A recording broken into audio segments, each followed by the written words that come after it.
me a titan with the heart of a giant. I'm dodging the stones, whatever they throwing, so I ain't Goliath. And even though I'm a fighter, I give you the shirt off my back. Cause people are greedy, but that isn't me, so I don't ask for it back. They call me a titan with the heart of a giant. I'm dodging the stones, whatever they throwing, so I ain't Goliath. This video is going to be a little different than the ones we've done in the past. I got a good friend here today. This is going to be more of an interview. He's an overachiever. He thought, you know what? I want to do some rap. So he did that. Killed it. Retired. And he's like, you know what? I'm not done. I want to be a superstar wrestler. Did that. Killed it. Retired. I guess he got bored. And he's back on the rap game again. And I've heard a little bit of this. And I'm going to put some clips in here for you guys here too. But this is killer. This is the good stuff right here. He is a fairly large man. Over there. DJ Money. So we're going to do a little interview. If that's okay with you. Like, you good with that? I'm good. All right. I'm good. So we're going to ask some questions. We're going to ask probably some questions that most people don't. We're going to be a little tough on him. Because he's got to, look.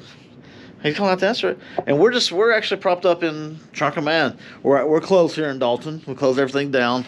Let the lights on so somebody comes in. Then I guess we should lock the door, but we're not going to do that. Oh, I did lock the door. Yo, you did lock the door? I did okay. He did lock the door, so nobody's going to come in. And if it does, I'm going to stick him on him and he'll take care of it. Right? Right. But without further ado, let's get into it. We're going to try this again. And we're back. We got interrupted by customers, but it's worthwhile. They bought, so you That's know. right, man. That's right. We ain't turning away $1 here. No. But like I said in the intro, he retired from music, but now he's back. And I've heard some of it, and actually I found myself kind of doing a little head bob for a little bit, you know? You just kind of get lost in it. The suit is very legit. Very legit. And when's your album actually coming out? February 1st, 2021. Okay, so it's a long way away, but we're gonna keep it in mind for you. Trust me, this is not gonna be our only little talk we have between now and then. Well, actually, a little shameless plug. So you mentioned I retired. Yeah. So when I did these things years ago before I retired, we did it under the record label that I used to own with a guy named Anthony Norman, which is like one of my good friends. And we called the studio ATM Studios. So on January 1st, the ATM Studios Lost Tapes okay. goes out on full worldwide distribution on everything. That was the live video that you did the other day, right? That I was watching it on Facebook, right? Yeah, that I lost Got it, audio and all that fun stuff. So we're just gonna ask you a few questions because there's some of this stuff. Now we're really good friends, known each other 20 years, I guess. 20 years. Yeah. And the questions I'm going to ask, he doesn't know, and it's stuff that I don't know, you know. So I want to know, and now he's cornered. I am literally. I can't go. Yeah, he's on the other side of the counter, so I can ask what I want to. Now he can't get to me. So my first question: Why are you coming back into the game now? Why now? Because you retired a while ago, right? I mean, it was 11, 12 years ago when I walked away. I finished up the last bit of my contracts that I had with Jericho and walked away. and he thought he was done. I thought I was done. But now, why now? Like, why now in 2020? Why now come back into the game? So, in the last 12 years, I've gone through a lot of stuff, battled depression, extensive depression. Right before my wife and I got together, I was at rock bottom. It was rough. But what really brought me back is, honestly, I was scrolling through YouTube. I actually heard of a guy named Jelly Roll. And Jelly Roll's very, very well known. He works with Tech Nine, absolutely amazing artist. And so I was listening to Jelly Roll, and he released a song called Save Me. Okay. I listened to it, and I was like, man, that's just beautiful. Like, I can't sing like that, but I was like, man, that's beautiful.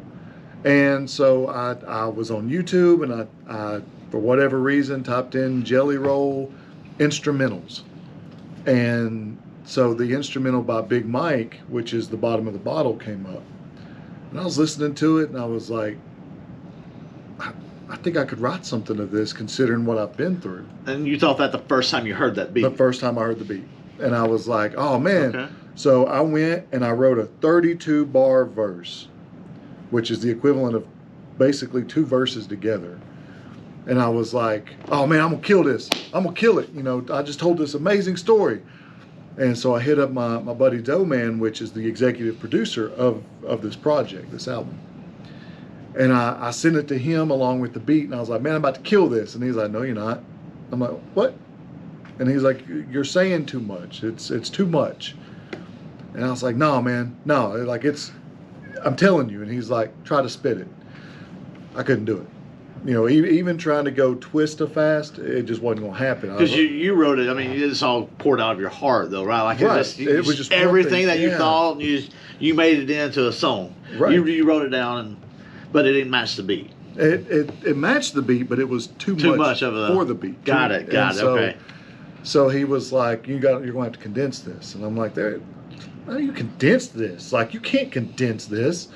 You know, so we kind of argued a little bit back and forth, but he's kind of like you. We're really good friends. I can get away with saying some things that I said to him, and he can get away with saying some of the things he said to me. And so he was like, well, what if I wrote it for you?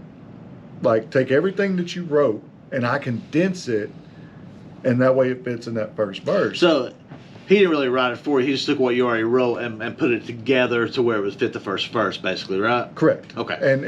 But he wrote it in such a way that it made it unique for him. Like, it's weird how it works. So to answer your question, yes, but no. So he wrote it in the style that he would have rapped on that beat. But he took everything that I was trying to say. Number one, made sense, because, you know, when you're trying to write something from the heart and you're just pouring it out there, man, it just goes like this, you know. You don't have control over it. No, you just start going, yeah, it just goes. And so he made it make sense. And so he did that, and I was like, oh man, I love it. And he's like, all right, now have fun with the second verse. And I'm like, wait, what? Because I poured everything into the first verse, the big 32 bar, and then he condensed it down. I think it was an 8 bar verse, and he was like, have fun with the second one. And I'm like, wait, what? Like, you already took all the stuff I was saying. Yeah, you took everything I was going to say and worded it this way. And so I had to write a second verse. And so I was like, okay, well, like, I don't even know where to start. I couldn't think of anything. And I came across the very first album, the solo album that I did, that was called Certified. It was DJ Money Certified. And I was looking at it, and I was like, man, like, you know, I used to be at a level. I was one of the first artists to make it out of Dalton. And, you know, I made it out. You know, I've DJ'd for some big names in hip hop. Still friends with some of them. Not as close as what we used to be, but I'm still friends with a lot of them. And so I was like, you know, here I was, man. I can't believe I went from certified to suicide. Certified to suicide. Horrified to clarified. And it just started going again. And so I did the second verse. And, you know, the last line I say in the second verse is, you know, hopefully I can hide my shame. You know, and that is that I thought these things. That it was so close to coming into fruition with me pulling the trigger. Maybe I can hide this. You know, maybe I can hide the depression. Maybe I can, you know, store it away in a deep, dark spot of my mind, and, you know, and just kind of let it be, without finding myself at the bottom of the bottle again. Right. And so it just, that's where that song went. You kind of accepted the fact that you can't really hide it, and Correct. you in the way that you rap. Like, I watched the video, you know, like thousands of other people did too on YouTube, you know, and you can tell, like, it's, when you watch him, you know he can't hide it. Like, it's just pouring out of him. It's just pouring out. It is legit him. It is how he felt, I guess, at that time. Yeah. And it's pure. And like that lends to the way the song came out, you know? Yeah. Because it's just real. And the video to it, so I had this idea when I did the song. After the song was done and it was mastered, I was like, man, a video would be awesome. And I was like, of course, I have not the first clue on how to shoot a music video. Right, yeah. So I reached out to my buddy Brandon Kaywood, which is known for his videography. Yes, and honestly, the guy who saved my life. Legit, he is the person that saved my life, and I'll get to that in just a moment. You know, so I hit him up and I sort of talked to him about, hey, you know, I'm thinking about shooting a video for this, and I'd like for you to help me and be a part of it. And I told him how he saved my life during that conversation, and told him this is kind of paying homage to that. So did he know anything about that before you told him? No, he had no idea how close. How can I phrase it? He did not know. If he hadn't came to my house that day, I wouldn't be sitting here. He had no idea. Until you brought that up to him when you told him about the video. About the video. That was the first time he heard about it. First time. And he was in complete shock. I was about to say, how did he react to that? He said, thank God that we went, you know.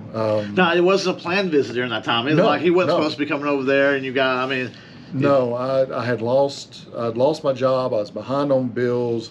I was to the point of thinking my wife and kids would be better off if I wasn't around. Like I was a horrible person.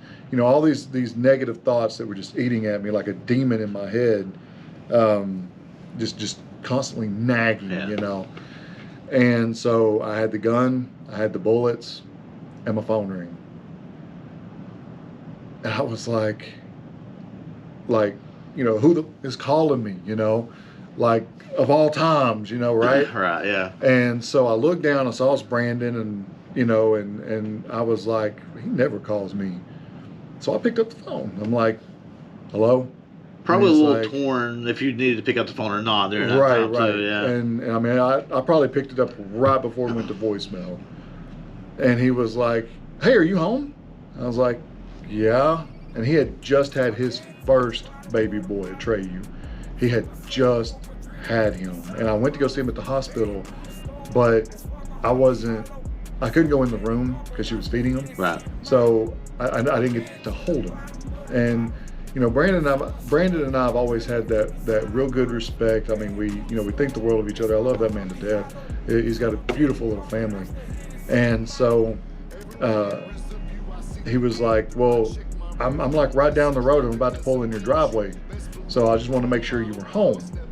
And of course, I've got a gun, I've got bullets, you know, I've got everything ready to go. And I was like, an empty bottle probably too, right? A few. And I'm like, sure, man, you know, come on by.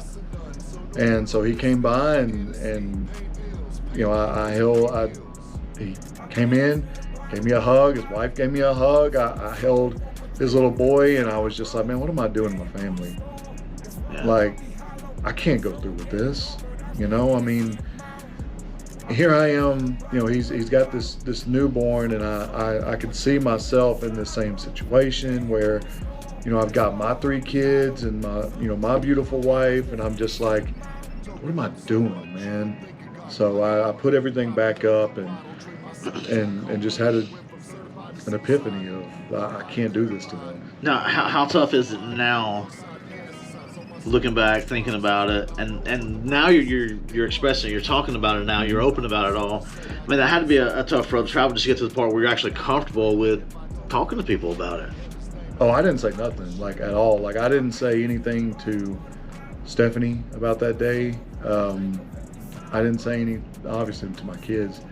I reached out to one individual that I kind of talked to about it after it happened, and it was my friend Heather. And I reached out to her. She lives in Ohio, and I was just like, well, I'm going to kind of talk to her and, you know, kind of her know what I was going through, and you know, of course, she was very thankful that I didn't go through with it.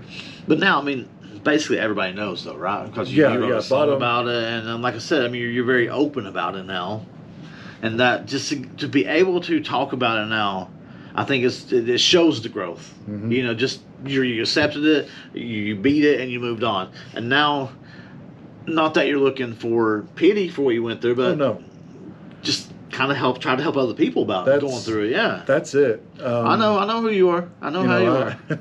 You know, I still battle it every day. It's still a constant, you know, nagging in the back of my head.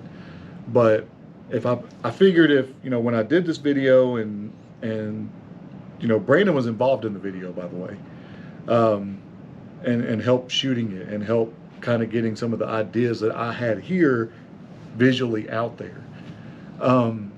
But you know, I did the song thinking if this helps one person, it was worth it. Yeah. You know, it was worth me going through what I had to go through to get it out. As tough as it was. The video was harder than the song. By far. Because it's a reenactment of what you physically did. It's even more than that. So the property that the video was shot on was where I grew up.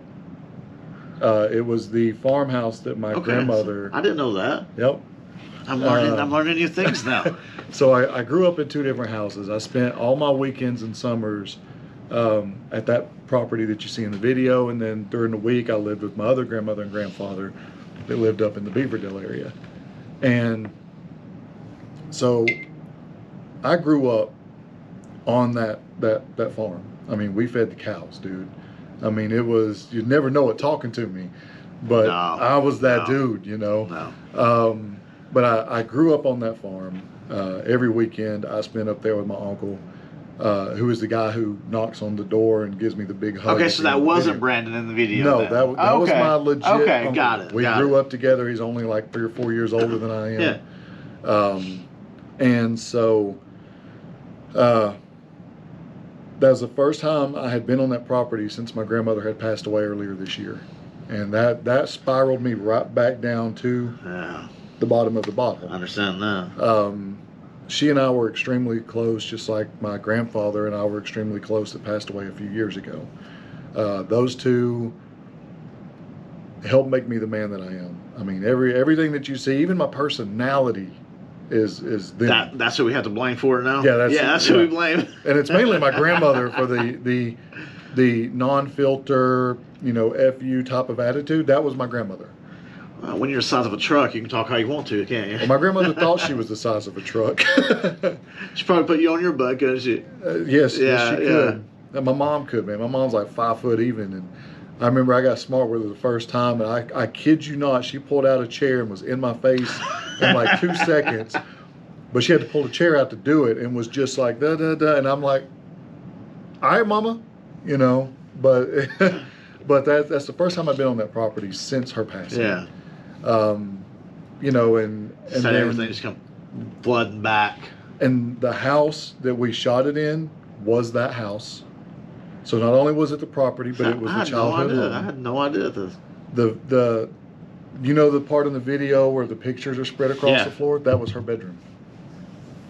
So, and the picture I'm looking at, and you see me crying and looking out the window, that wasn't acting, man. Like I was looking at a picture of my grandmother in her, what used to be bedroom, on her property, and looking out the window, just wishing she was there, man. I mean, you know, and then with the video, like, I didn't movie magic for the Everclear, you know. I didn't want to be driving under the influence because we did multiple takes of the driving.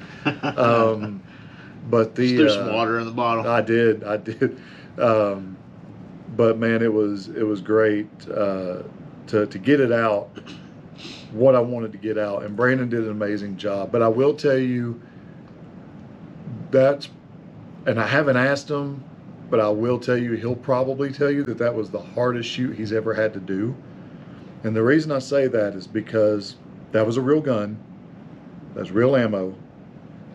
And the day before he's the one that found out that he's the one that saved my life, and this was the steps that was going to.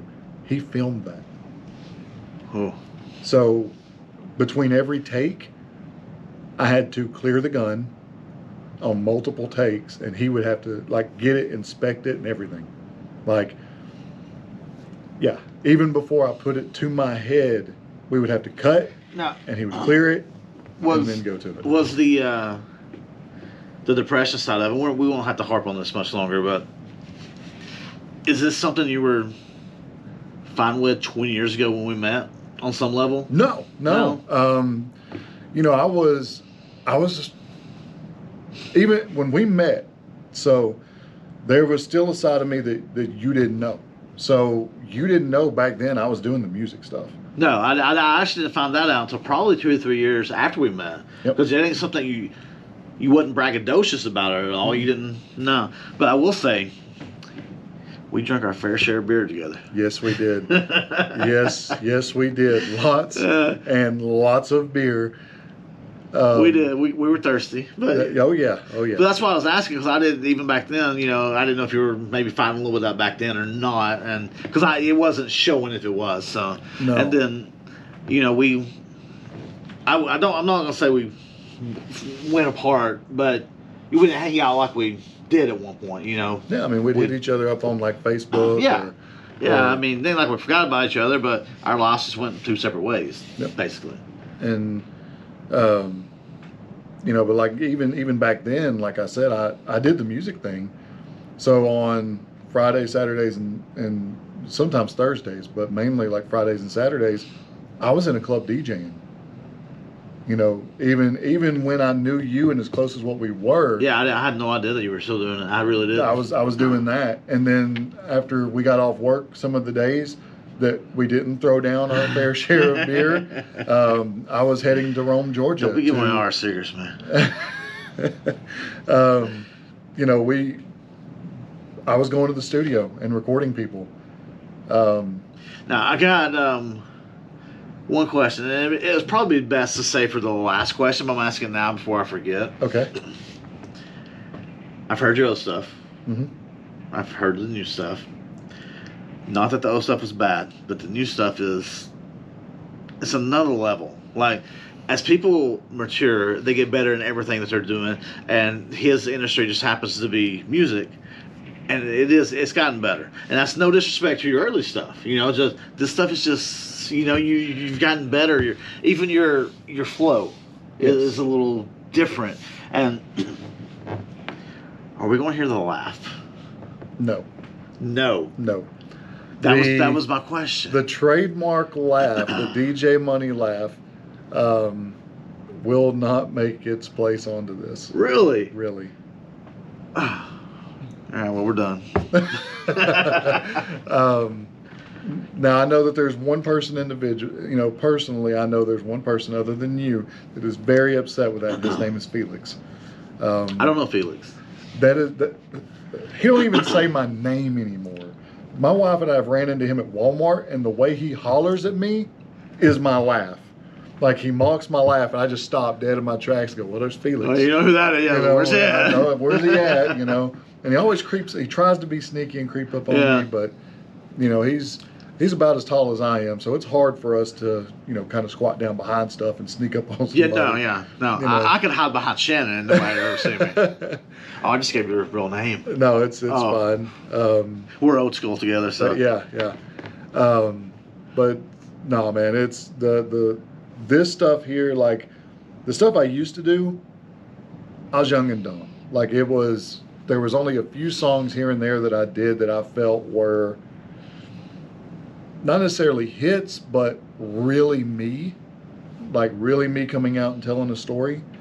I think that's the thing about coming back and doing it now, too, because now it's all you. You know, it's from your heart, it's from experience. Like, it's not, you're not just trying to write a verse that rhymes so you can put it down on track. Now you're writing stuff that you want to write, because you didn't have to come back into music. No. And you didn't want to come back into music. No, like, you were done.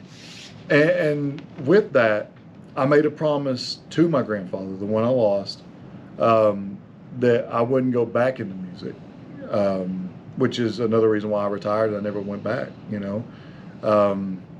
It was starting to wind down for me. mentally for me, it was starting to wind down for me.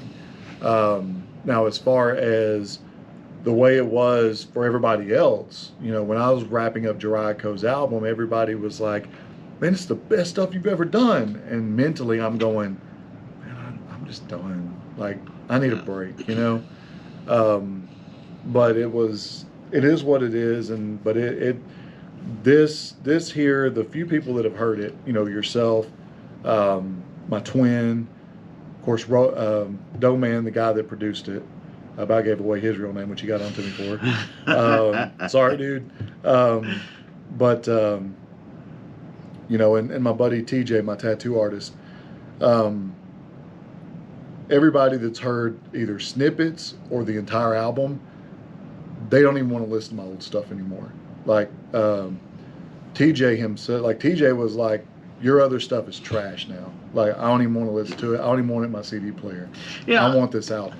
And I understand what he means, but it's not. His other stuff's not trash, obviously.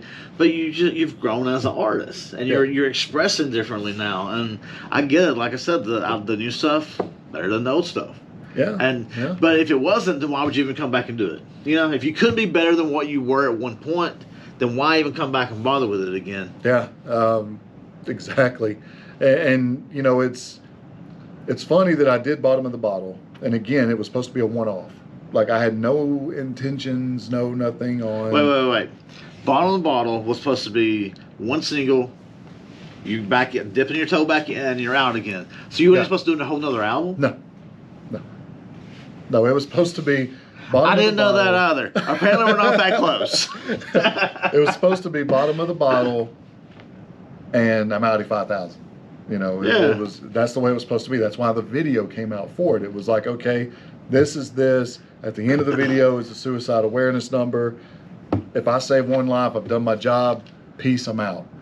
And so Doe Man, which is the guy who mixed it, you know, really produced it, like helped guide me on the path I needed to go on without going this way. Right. You know, Doe was like, yo, I think you got more in you after this. And I was like, nah, man, I'm done. And he's like, no, you got more. So I was like, okay, well, I might do one more. You know, let me try one more. One more single? Yeah, one more single. I was like, I'll do one more single. So even at that point, you wasn't sold on the fact of another album? No. It was like, okay, I'm going to do one more single, and then I'm out. And so we came across this beat, and it's called All in My Head. And I heard it, and the first words that came to my head when I heard the beat, I heard the hook, and I was like, you know, okay, so this is all in my head. This could be talking about like the demon that I keep hearing, the little voice in the back of my head saying, just go ahead and do it. Nobody's gonna care. And there's times where that thing is yelling so loud that I can't really concentrate on anything else. It's like a pain that's there. And so I was like, I was sitting there and I was listening to the beat, and he had no intentions of rapping either. He's been retired too. And so I heard the beat, and it was like, the words came to me. I prayed to the Lord with a gun on my chin, hoping and wishing that it would just constant. And I was like, I think I could finish this. So I wrote the bar, I delivered it, and I sent it to him. And I was like, I'd like it if you got on it with me, because it kind of fits with things he was going through. Right. And he's like, I don't rap no more, money. And I'm like, well, I don't rap anymore either, but you see this, right? And so he was like, all right. So we agreed that we'll do the song. So we did the song. Okay. And it was like, okay, cool. You know, we got another single. We'll I'm done again, like I said. Yeah. I'm done again. And and then so I sent it to my twin, which is not my real twin. He's just like my best friend who lives in Boston. And we were born a minute to the year apart, and we act just alike. So, matter of fact, that's almost cadence on how he explains it too. So I told him, and I sent the 2 tracks to him.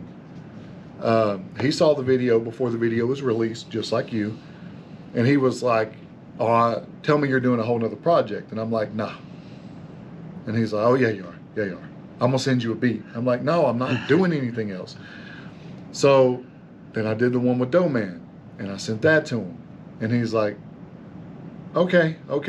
So about a week and a half goes by, and I get an email that says surprise, and it's a beat, and it's him on the hook, and he's talking about, you know, they call me a Titan, the heart of a giant, and so he's describing me in the hook, and he's like, there you go, there's you another track, and I was like, oh man. So I tried writing, and Jelani, you know, Jelani Twin, his talent surpasses mine.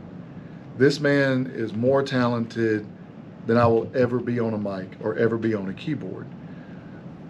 I helped him get into the beat making. Like, he always wanted to do it, but I gave him the program, the basics of it, helped him get started, and this dude just took off on a whole nother level. That's cool. Like, his rhyme schemes, his wordplay, everything, his delivery is so much better than mine. It always has been. And so his beats have gotten to that level where it's difficult for me to write to his beats, because like in my head I'm going, now how would Twin ride on this? You know, how would Twin deliver? You know, and I'm doing all of these things in my head, and I'm overthinking it really. So I was like, okay, he did me the beat, man. I'm gonna do this freestyle. I'm just gonna do a freestyle over the beat, be done with it, put it out on SoundCloud, right? So I put it out, and in one day it got like 50,000 listens, and I'm like, uh-oh, like what just happened here? One day, within just a couple of hours actually. And so I was like, oh man, what happened? You know, so, and no, it was like 20,000 like within the first hour and a half, 2 hours. So I sent Twin a message, and I'm like, if this gets 50,000, you're gonna have to do a verse on this, and I'll put it on, you know, I'll put it on a project. He's like, all right, bet. Well, it's sitting right now at like 84,000 plays. And so, but once I saw that, once he agreed to do a verse, I was like, you know what, man, I'll do a 10-song, you know, LP or EP, whatever it is, and then I'm done. Like, I don't have anything else to say. I'm done. I'm doing 10 songs, and I'm out. Sounds like we've heard that before, though. Right. So the album is almost finished. It's in the mastering process now. So you've already laid everything that you're going to lay. Yeah, everything that I'm going to lay is laid. Okay. It's in the final stages. Doman's got it. The mastered version should be ready this weekend. I'll test it out over January. If everything goes good about halfway through, I send it to the distributor. I'm going to let you in a little secret. He sent me the unmastered stuff. Sounds really good. I'm going to play some of that for you in this video too, so you're going to have to hear a little bit of it before it actually comes out. He ain't got no say. This is my YouTube channel, okay? Not his. So I get to play it. He gave me permission though for yeah. He gave me permission. He's okay with it. But we're not going to give you everything. But we're going to give you the little snippets from out through here. Oh yeah. And I think what I'll do, because I mean we're sitting in pure silence right now, but I think I might put some underlaying while we're talking too. Yeah. Just, I don't have an issue. Just they're not going to pay attention to it until just now that I mention it. They're going to start listening to it. Yeah. So this is where you cut it off. Right. Yeah. This is it. So again, you know, I'm all right. 10 tracks. I'm done. Right. So I'm going to say it here just because I'm giving you even more exclusives than what I probably have. But I gave him a hug before this. Why he was telling me all this stuff. There'll be another EP that drops for the end of the year next year. There'll be a. So you've already done one album that you were never going to do in a month, and now it's turned out to 2 in a month and a half. So I've already cranked out an album in a month and a half. That's crazy. And I recorded over the 10 tracks, so I've already got some in the bank. And so what happened was when I recorded them, they didn't match the story that was being told in the album. So your whole album that you're releasing is one story. It's a story. Like a soundtrack to a movie, basically. Like it's just okay. Yep. And so what we did with Bottom of the Bottle, the theatrical stuff that you see in there, is going to carry through the rest of the album. I wasn't asked to be in the video. I'm not sure why. But it's going to carry throughout the whole thing. So everything from My Blood Runs all the way through to Need Some Sleep is going to have a video. Everything. And it all ties in together. It's not going to be shot in order. It's not going to be released in order. But at the end of it, when all the videos are shot, there'll be a playlist where it plays them all in order. Okay. So it'll be like a mini movie. That's I gotta be a part of that. Come on. Oh, I gotta be a part of that. We'll throw you in some cameos. But it's that's that. But again, there were so many tracks for this that didn't make sense to go on there. Yeah.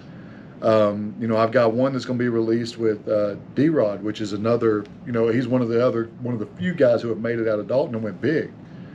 And so I got a track with D-Rod, and it's a very aggressive, just FU kind of track, like what we call a murder rap.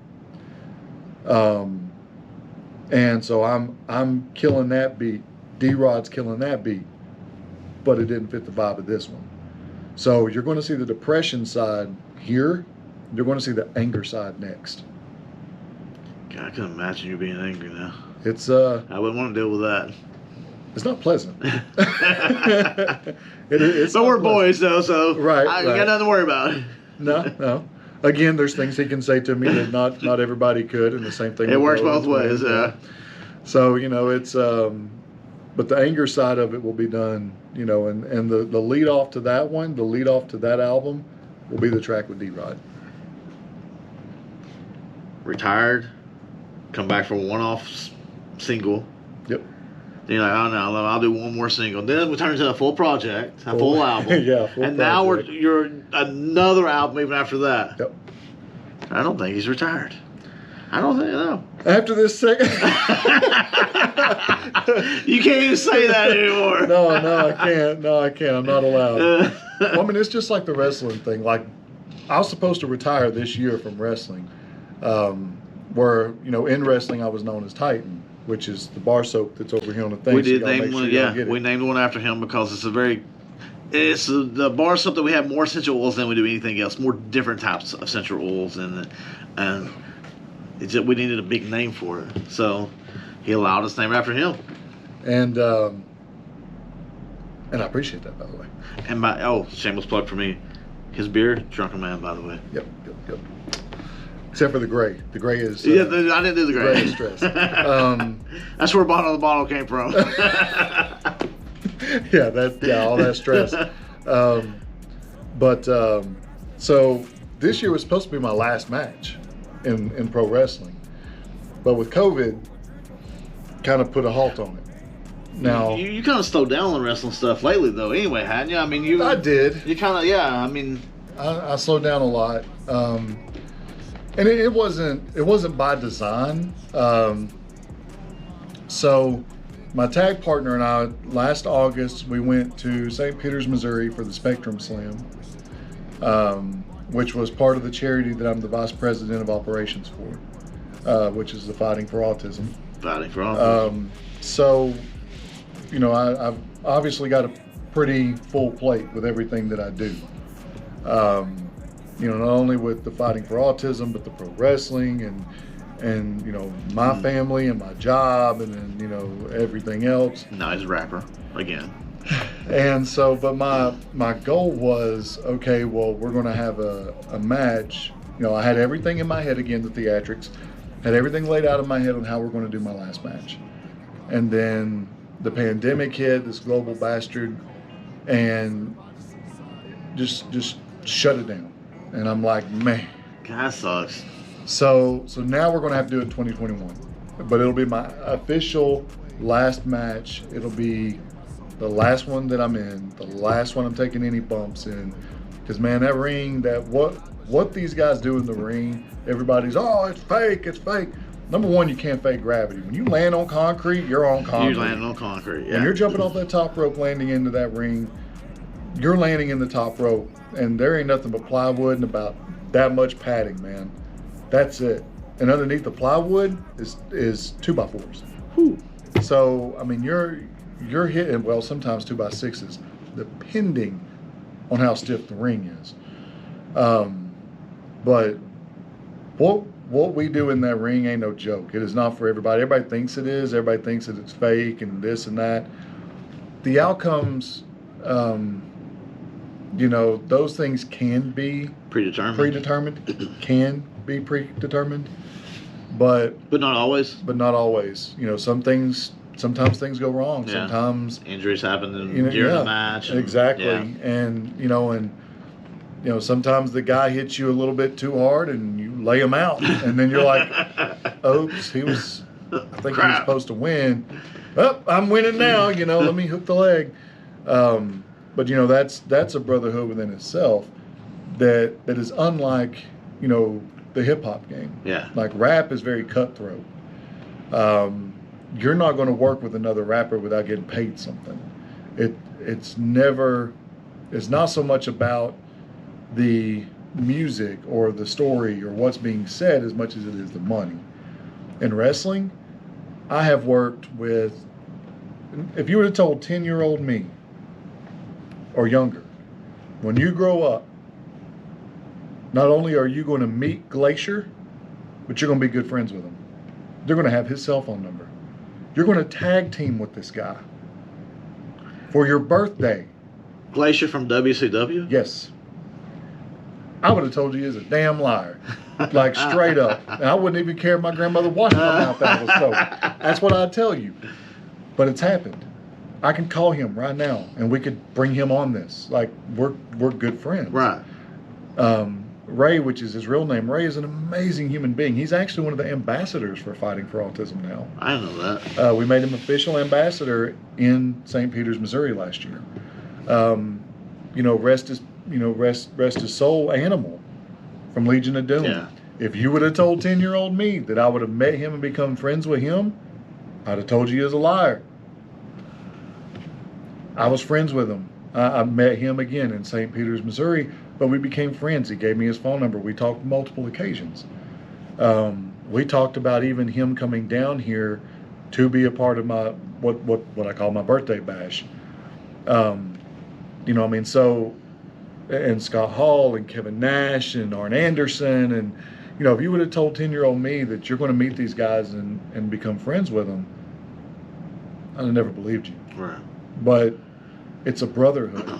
You know, when you, I mean, my first match was against Luke Gallows, like from the Bullet Club. That was my first match, and he whooped my ass good.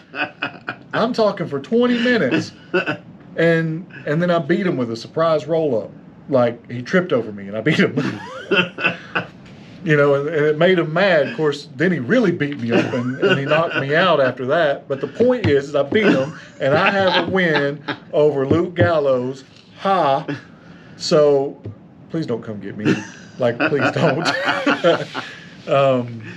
But again, if you would have told me that I was going to be friends with these guys, I'd have never believed you.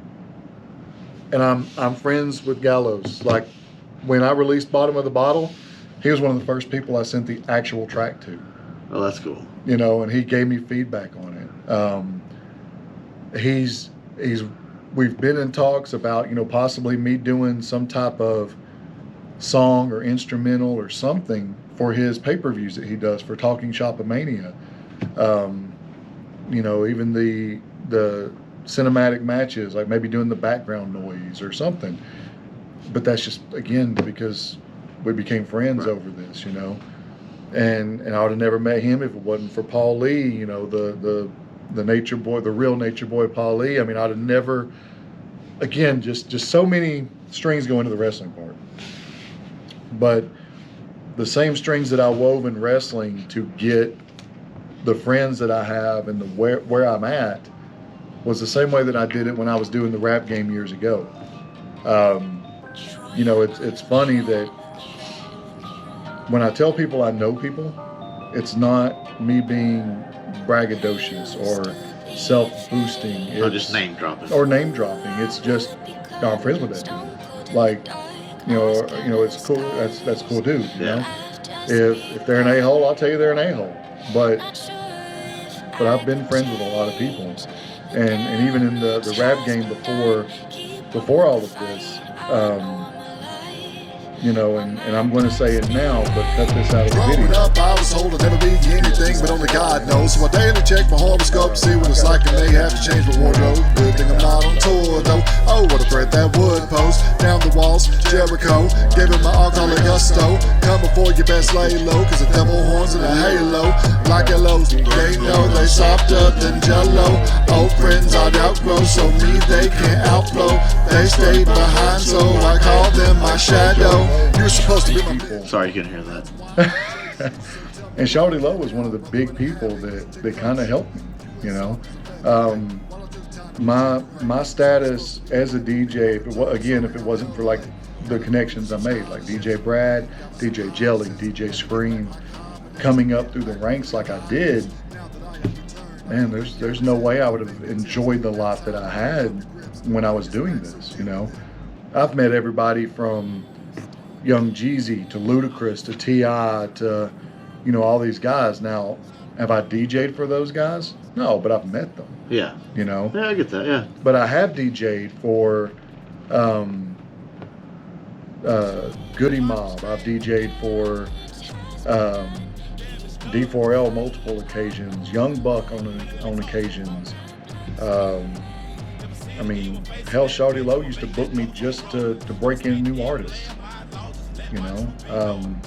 But again, I wouldn't be where I was at if it wasn't for the dues that I paid and the respect that I earned from my peers. Right.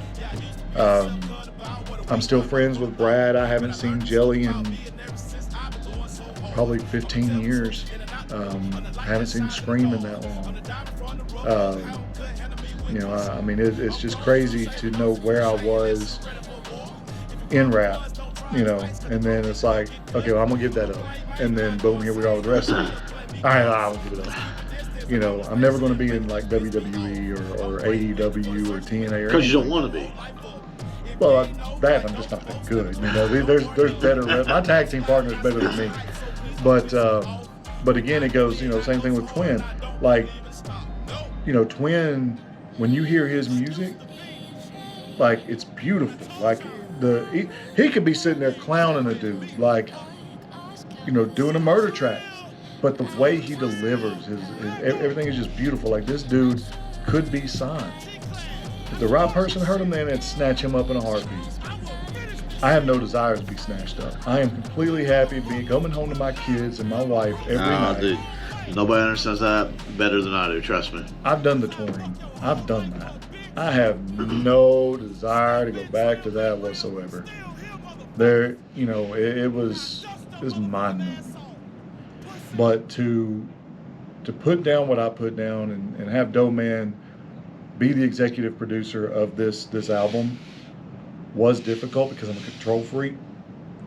So for me to back off from an entire project and really have not have complete say-so was different for me. But I think with what he did in this project is not only he brought out the best work that I've ever done, I think he brought out the best work he's ever done. That's killer. And I'm very excited for you to hear the whole album. Me too. Which we're going to, you know, I say we stop it and let you hear it and maybe give your feedback on after you hear it. You don't want my feedback? They're going to be mad because they can't hear it. Well, they can get it in February. It'll be on all digital platforms. They're going to pick it up in February. They're going to get it. They're going to help you out. I hope so. Come on. You can afford it. Amazon, iTunes, Spotify, everything. I am DJ Money. That's all you got to type in. I am DJ Money. Boom, you got it. You're going to get. You type that in. Not only are you going to get my album, but you're going to get the Lost Tapes. You're going to get Trolanda's song "So Lonely." And they'll be able to compare like your older stuff to some of your newer stuff. Right, yeah, right. Yeah. Because I did throw a couple of the older stuff that wasn't released on Lost Tapes. So you even get to see Doe Man's growth from where he used to be. So it's a win-win, man. It's a win-win. What's next for you? I mean, you got any plans after your second album you were never doing? Or is that, I mean, because I know you got the videos coming up for the albums coming out in February. Then you got another album coming out after that. Any video shooting for that? Anything planned after that? Are you going to tour? No tours. None no whatsoever. shows, no live shows, none of that. None. I will tell you that Doughman and I are taking a kid under our wing. We are going to be working with a protege. So you're mentoring people now. I'm going to be mentoring an individual. His name is Ryder. This kid can spit Eminem's Godzilla like it ain't nothing. Rap God like it ain't nothing. So we are very excited to bring him under our wing. Yeah. And he's only like 15, 16 years old. So if we can bring him under our wing and mold that. Yeah. Okay. It's done. And you might end up being on a couple of tracks in his album too. Yeah, I'll be like, he's already asked me to. And, you know, it's just like when your kids ask you something, man, like you got to do it. Yeah. So, you know, if I'm going to mentor, you know, this artist and they're like, well, will you do a track with me? I'm never going to tell them no. No matter if I'm 50 and they ask me to do a track with them, I'll do it. Okay, so we went from retired to being full blown back into the rap. No, I didn't now. say full. I didn't say full blown back into rap again. Yeah, he didn't, but trust me, he's full blown back into it now. 2 albums coming out, one wrote in a month and a half. Videos is going to be done for everything. You already did the video for Bottom of the Bottle, and then you got this new guy you're working with now. Yeah, he's gonna be on it. He'll be on it for a while. Yeah, I'm. That was a guy hitting me up trying to sell me some DJ equipment to try to get me back in the game. So yeah, let's cut this off and listen to it. That way, you know. Sorry, guys. We're gonna end this here, and then I'll pick up at the end of the video. But if you haven't subscribed, I would love for you to subscribe. Give me a thumbs up. Give me a thumbs up. It doesn't cost you anything. Helps me out tremendously. And you gotta check him out, man. And my YouTube is at S. Dwayne Smith. And then we will link all that in the descriptions below. We'll put a couple cards floating around somewhere through the screen. So I don't know. It's magic. I don't know how it works, but we're gonna make it happen. Let's try your magic. So follow the finger. Yeah. Try that. Try it. Look. I ain't gonna put nothing on here. He's gonna look so stupid doing that. I ain't gonna put nothing. I can see that too. I can see that. I appreciate it, man. Thank you so much for that exclusive, brother. You're welcome. We'll see you guys next time. Growing up, I was told I'd never be anything, but only God knows. So I daily check my horoscope to see what it's like. I may have to change my wardrobe. Good thing I'm not on tour, though. Oh, what a threat that would pose. Down the walls, Jericho. Gave him my alcoholic gusto. Come before you best lay low, cause the devil horns in a halo. So you're in the camera. You just threw water at me. Does that make you wet? A little bit. If that doesn't make it. That's the bloopers. Yeah, we'll do the blue because there's going to be bloopers. There will be bloopers, absolutely. Those will be rated PG-13 or R. Or R, maybe NC-17, depending. I mean, we don't know yet. Neither one of us really have a script at all. Or a filter. We always just. Oh wait, here's people gonna come in. Doors Keep walking. Oh, they're coming. Oh man, I'm gonna have to let them in. All right. Well, they're waving like they're leaving. Sorry, we saw you in here and thought you were still asleep. Oh, you're more welcome to come in. Well, are you sure? I have to count down the drawer or anything. Yeah. Thank You guys are more than welcome to come in.